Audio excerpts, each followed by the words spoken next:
Bogart is a verb that informally means to selfishly take or hog something, often without sharing. It can also imply handling something in a slow or lazy manner.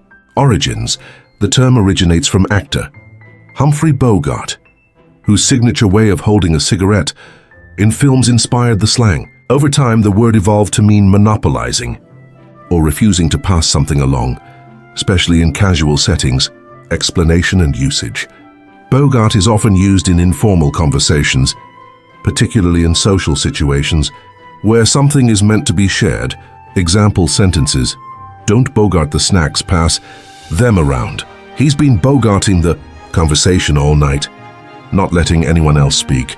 Sadly, synonyms and related words: hog, to take more than one's fair share; monopolize, to dominate or control completely; overuse, to excessively use something.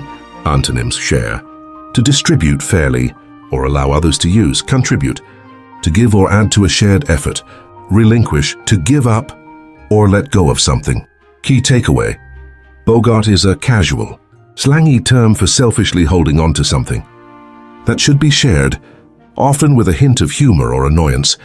It's rooted in pop culture and remains a playful addition to everyday language.